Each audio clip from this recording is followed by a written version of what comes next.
views and opinions expressed in this program are those of the participants and do not necessarily reflect the views of BronxNet or the program underwriters.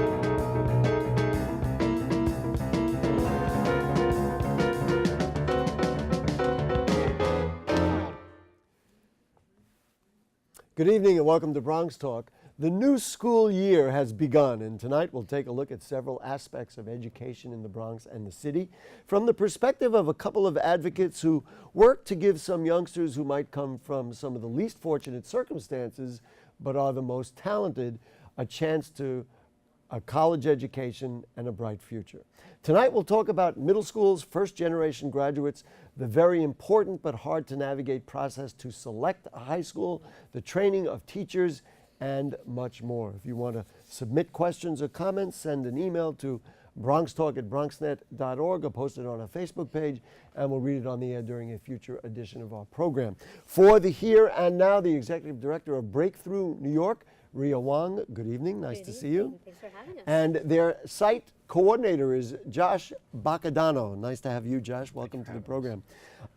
Ms. Wong, let's start with you. Just to let people know who is Breakthrough New York. And I want to add, before I let you answer, you are apparently also a graduate of the program. That is correct, Gary. I am a product of the program. So Breakthrough New York is what we call a college success program. We identify talented, low-income sixth graders, and we support them for 10 years to and through college.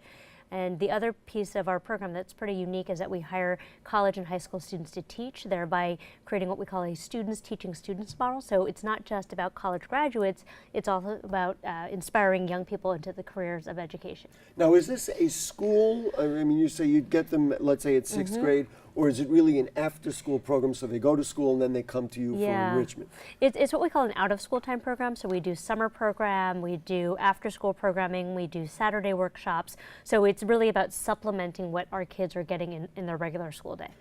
Do you find, and this is really a horrible question, I'm sorry, do you find that you have to, in a way, undo things that might have happened in school? Like, so many kids come home and say, well, you know, teacher did this, or I was a little distracted with this, and then they come to you and you really are all excited about enriching them, and then you've got to kind of deal with something that you didn't create. Yeah, you know, I would say it's less about undoing and much more about supplementing and accelerating. So two of the cornerstones of our program is that we're trying to get kids into competitive college preparatory high schools, whether that be public, private, or parochial.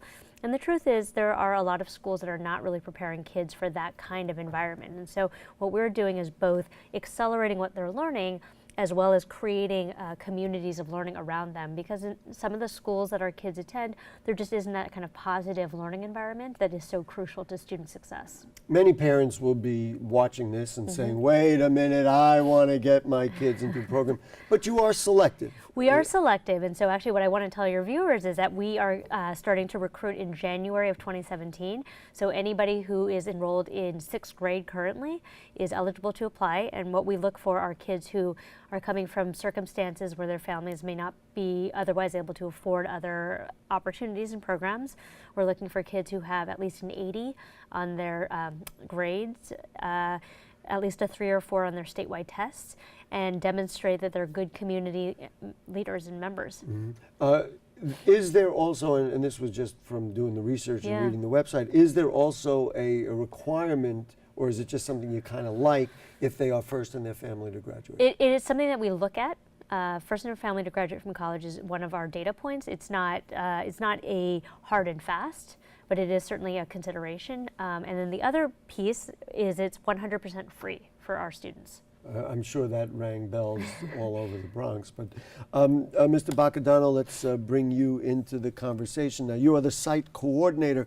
Talk to me a little bit about where you run the programs, what you have in place for the young people who come through, and if you can characterize kind of the nature of the people that you work with. Now, I'm going to say it because I asked them before, and you're not from the Bronx, so you're coming in learning about Bronx people from the outside. So give me the whole thing. What do you got? Well, it's been a real pleasure to work here in the Bronx. We are running our program out of the Carrie Leeds Tennis Center in Crotona Park. It's a beautiful new facility that this summer, for the first time, we ran our summer program there. So we spent a month of really running a full day scholastic enrichment program, advanced classes for our students. They're taking classes a year above their grade level.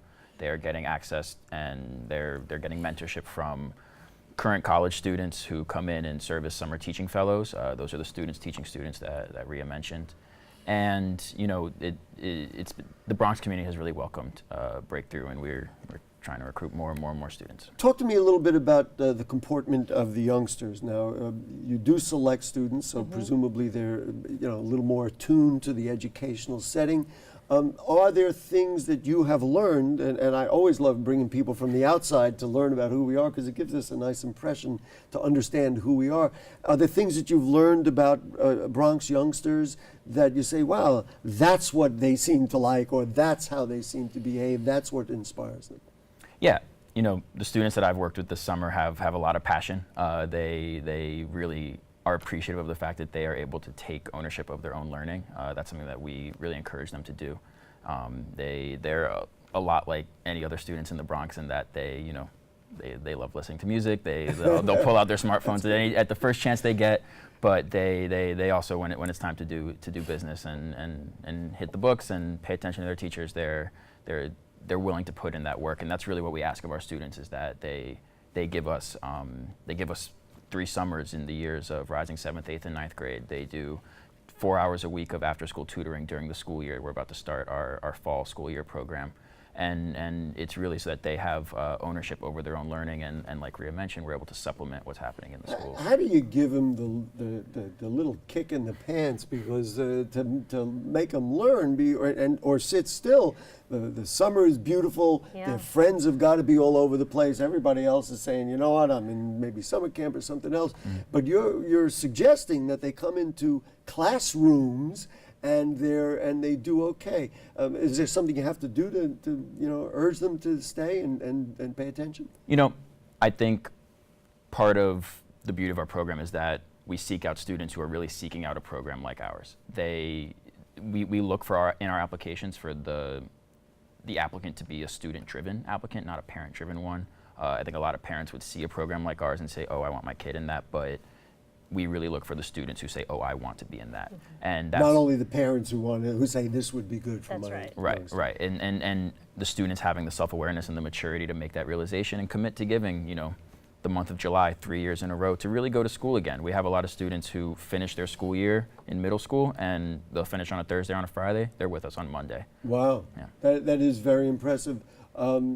Real quick, because we're going to show a quick 2-minute video that we lifted off their website, but I think it'll give you a clue. And my objective here is to, again, as we always do, try and show that in the Bronx there are some unusual and interesting and worthwhile programs. But list for me subject matters, like what do they study? Is it English, math? I mean, give me 3 or 4 that people would be interested to know about. Yeah, so in our summer program, we have literature, writing, science, and math courses. It spans 3 grade levels, rising 7th, 8th, and 9th. So in science, they'll take physics, they'll take life sciences. Wow. They'll take, in their writing courses, in 9th grade, they're learning how to write op-eds. As rising 8th graders, they are learning how to write personal essays so that they can prepare for the high school application process. Really trying to hit them in with a full breadth of content, of subject matter. Wow, I'm ready to go back to school, folks. That sounds fantastic. All right, the program is Breakthrough New York. They're at the Carrie Leeds Tennis Center, and we're going to show a very quick 2-minute video, and you'll be able to see what it's all about. Breakthrough New York.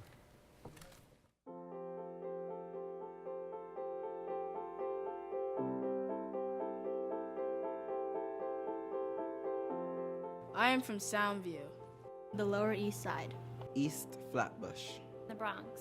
Washington Heights. I am from a place that can make a star or kill a man in the same night. From car horns and police sirens I am from reggae and salsa and handball courts.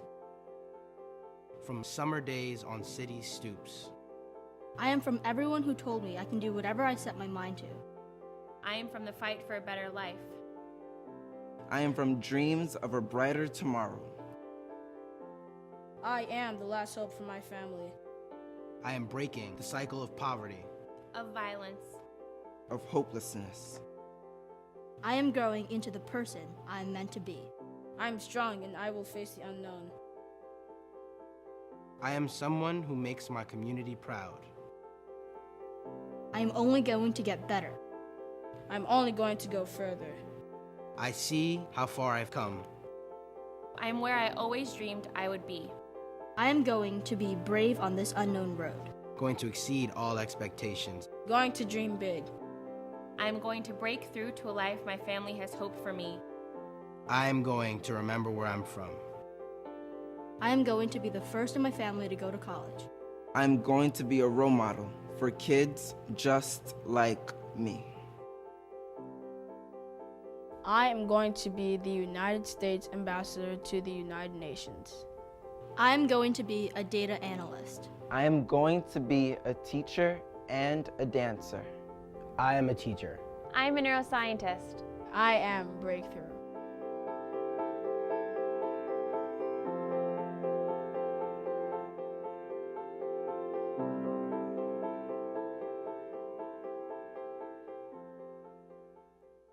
All right, there we go. Breakthrough New York. Congratulations. Ms. Wong, talk to me about those particular students. You were telling me while we were watching, some of them have turned out very well, and frankly, all of your students seem to turn out well, don't they? Well, we're just very, about. Yeah, well, we're very proud of the fact that in the last 3 years, 100% of our kids have gone to college, four-year colleges, and when we started our College Success Program, that was 3 years ago, and so 100% of our kids are on track to graduate. So we haven't lost any; they haven't dropped out of college, which we know too often is what first-gen kids are at risk for. Some of the folks in that video I've known for, over a decade. So one of them, Amanda Hernandez. Because they're with you for 10 years. Well, they're with us for 10 years, but we're so connected to them through their families and through their social networks. And so Amanda Hernandez just finished her MD, PhD at Yale in neuroscience. Wow. Tim Garcia graduated from Middlebury. Now he's teaching professionally in Brooklyn. Oge from Soundview is now a sophomore at Phillips Exeter Academy. He's a junior. And on and on. You got one? What? Oh, Oge's a junior at Phillips Exeter. Is he a junior? He's a Sorry, junior now. they all blend into one. That's all right. after You're that. forgiven. You know. You talked originally about peer mentoring, Mm-hmm. and I know that you bring in other young people Yep. to be the teachers and leaders. Explain to me how that program works and why that is valuable in this circumstance. Yeah, that's a great question. So actually, we are a top 10 Princeton Review internship. So this past year, we received over 700 applications to fill 68 spots to teach. So if you could imagine, we've got kids from Harvard, Yale, Princeton, Stanford, Wow. and just Now, applying do to they teach. move to the Bronx? Are they from the Bronx? No, a good number of them are from New York. So they could be anywhere in They New York? could be anywhere Sure, in New of course. York, and then we have a good number of them who are outside of New York. So that's why we offer some housing for them, because college kids certainly don't have a lot of money to rent apartments in New York City. And upwards of 90% of our young people go on to careers in education. And I think a real hallmark of our program is this notion of students teaching students, like peer leadership. And Mr. Baca Donna, talk to me about the kind of what that does for a classroom. So you don't have any traditional teachers in the classroom? They're really all these mentors who are, in essence, college students? Right, so what we're talking about is during our summer program, we bring in what we call teaching fellows, and we had 68, as Rhea mentioned, this year across our 3 sites in the Bronx, Brooklyn, and Manhattan as well. And they receive 3 weeks of training prior to the summer. It's a 5-week program during the summer of instruction. So it's a good ratio, the amount of training they're receiving, but it really is a pre-professional program, and we want to expose our students to successful college students so that they have older people in their lives who have been through that process. Yes, so not only do they look at the teacher and say, well, you're my hey teach, that kind of thing, but they look at him and say, oh wow, what was it like in college, or what is it like in college, and they can get feedback that way. I'm assuming it makes for a very, for want of a better term, collegial atmosphere in the classroom. There's a true sense of community, and the students are calling the teachers by their first names. It's something we do. It's meant so that they are able to come to them with questions, but also come to them with questions about school, but also questions about what it takes to navigate the waters of applying to a high school for the first time, applying to colleges as well. If you're a first generation you family. get students, let's say you say they finished 6th grade and now they're going to 7th, 8th, 9th. I know for myself, for my own children, and from just looking, is a very challenging time. And I basically suggested the question at the top of the show about middle schools. How are our middle schools doing? It has been said all across the city that we need to focus more on developing our middle schools. Are they missing the boat? Are they doing well? What do they need?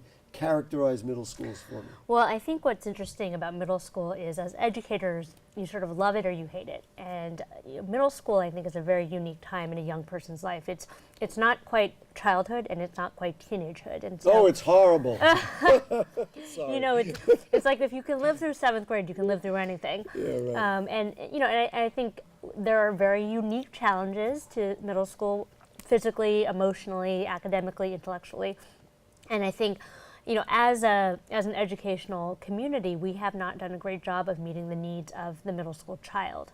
This is particularly important in New York because, as we know, the high school that you go to will determine the trajectory of your life.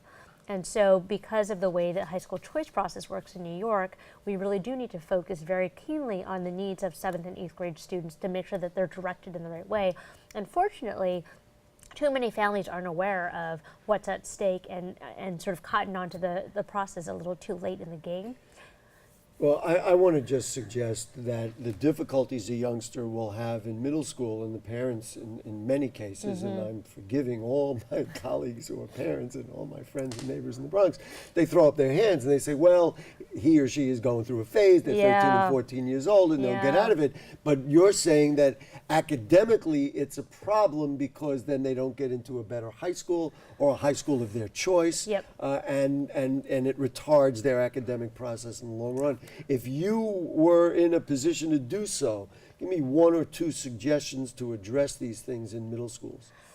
Oh, that's a great question. Well, I think what we do has actually proven to be really successful, which is we create communities around kids. And so I was actually having a conversation today about the fact that in this educational reform movement, we talk about accountability, we talk about, test results, we talk about, teachers, et cetera, but we don't ever really talk about the emotional and community needs of kids to belong to something bigger than themselves. And if you have children, the most important thing is what their friends say. It's not what you say as a parent, it's not what their teachers say, it's what their friend says or that high school kid says.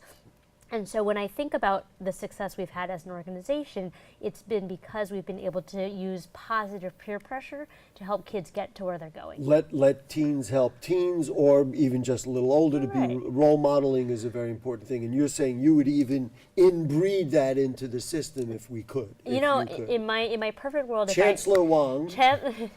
If the chancellor's out there, I really believe in this notion of students teaching students. I think there's no better way to empower young people than to empower them as leaders for other kids. And frankly, younger kids love looking up to older kids. I mean, if I said, going to college is cool, it's like, yeah. But if I put an 18-year-old who they think is the coolest thing since sliced bread in front of them, and he says going to college is cool, like, all of a sudden it's the gospel truth. Even better, not only is it cool, but it's accessible, because many of the kids don't believe that they can do that. Josh, I want to bring you into this conversation. A holistic view of a youngster is not only about their emotional upbringing, et cetera, is about the home that they come from.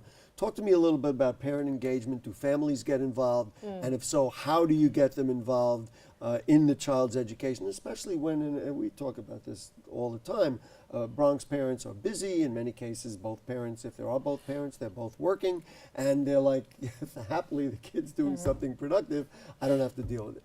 Yeah, I think what we found is, even if parents are busy, even if parents seems like they have a million other things going on, they truly deeply care about their kids' education and their kids' outcomes No because those two things are so deeply tied together. So, you know, even though they might be very busy, we can ask parents to come in for parent meetings to present, you know, whatever the next phase of our program is, to come in for parent-teacher conferences where they get the chance to sit down and hear about their kids' progress throughout the summer or the school year session.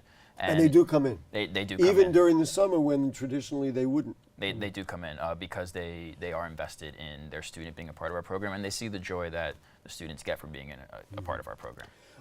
Today's, I think it was today's Daily News had a story that the Department of Education was boasting that numbers of parents who attend parent-teacher conferences and are involved in their schools is up. So maybe you're at the crest of a wave here that might do very well. Certainly hope so. And then Ms. Wan was telling me that you also empower parents and try and get involved in their lives and kind of tune them in academically as well. You want to address that a little bit? Yeah, you know, we've told you that we're working with our students they've made a 10-year commitment to our program, and you can't make that kind of commitment. You can't really get to work with a student on the level that we're working with them at without getting to know their families and getting to know their parents as well. So, you know, we have conversations with our students, our rising 8th graders. They're preparing to apply to high schools right now. Some of them will be applying to independent day schools. Some of them will be applying to independent boarding schools. You have to have a conversation with a parent before you tell them, hey, we think your kid's best fit at a boarding school. And, you know, we work with parents. A lot of times, you know, it might take some convincing. We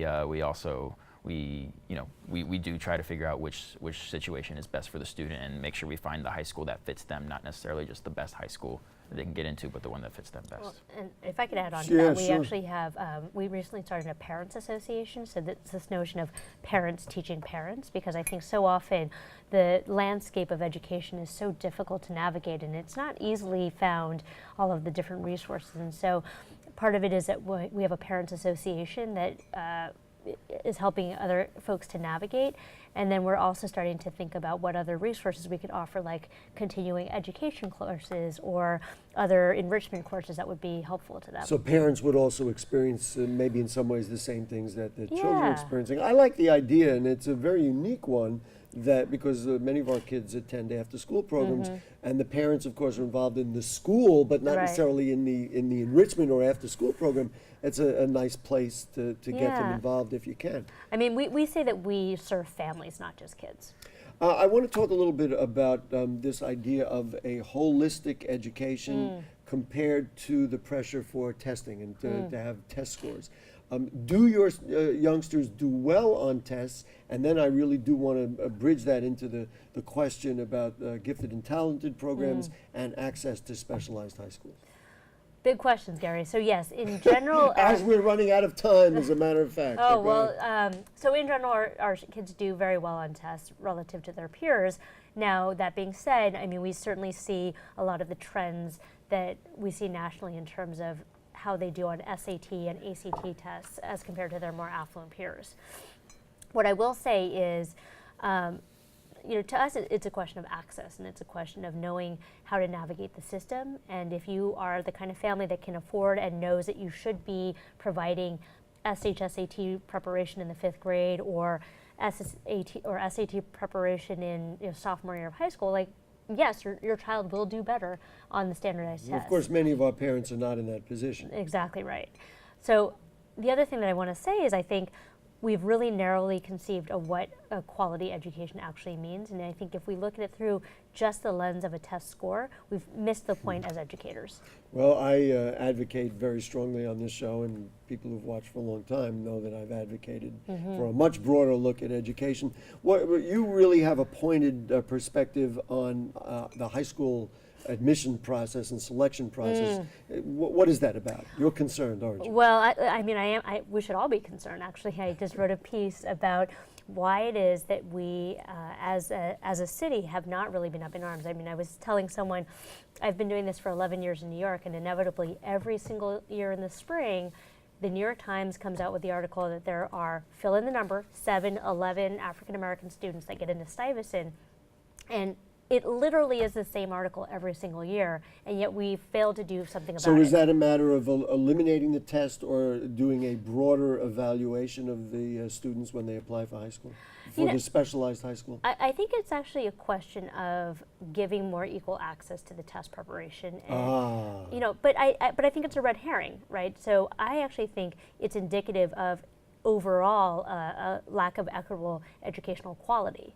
So you can't look at this one test and you know, come to a conclusion about anything other, but you have to look at the whole, which is what we know in the city is that students of color from African American and Latino backgrounds generally have much worse quality of schools. They don't have the same kind of access to test preparation. And so your students who go to Breakthrough New York have, in a way, this test prep. Right. So we're trying to level the playing field for them. Do you address that directly in the classroom, or it just kind of comes out because it's part of kind of what you're geared for? Do we adjust the topic, or do we? No, address the notion that you're basically studying for the test. Oh, they know they're getting hours of test prep. Kind of included. Yes, it's a huge part of our. Last question for each of you. What is next? What do you need? What would you like to see happen to help the program do well and do better and grow? I think it's really getting the word out there further about our program. Well, we're here. Here we are. We appreciate you having us, and that way we can really grow our applicant pool and really reach, you know, all corners of the Bronx and all corners of the city. Who pays for it? That should have been the first question. Well, it's all privately funded, so of course, you know, I'm always looking at the bottom line. Anybody who wants to donate can do so at www.btny.org. And for parents and even youngsters who are watching and say, you know what, I think this would be good for me, what do they do? So go to our website, put yourself on the mailing list. We'll let you know in January when we open up the application pool, and we start the beginning of January to do all of the recruitment. Ria Wong, Josh Baca Donna from Breakthrough New York, thank you so much. Thank you. As viewers know, we try very hard to broaden people's perspective and outlook, and you certainly have done that for us today, and you're certainly doing it with young people. Nothing could be more important in the Bronx. Thank you so much. Thank you so much. And now if you have further questions or comments on anything you heard on tonight's show or anything going on in the Bronx, then send us an email, BronxTalk@BronxNet.org, or put them on our Facebook page, and we'll read them on the air during a future edition of our program. We ask you to like the Bronx Talk Facebook page, and you can check out our archives at BronxNet.org. You'll find Bronx Talk on the lower right navigation bar. Thanks to our producer, is Jayla Juberis. Director is Michael Leone, and let's see, Autumn is here, and Ashley is here, and cast of thousands. See you next week. Good night.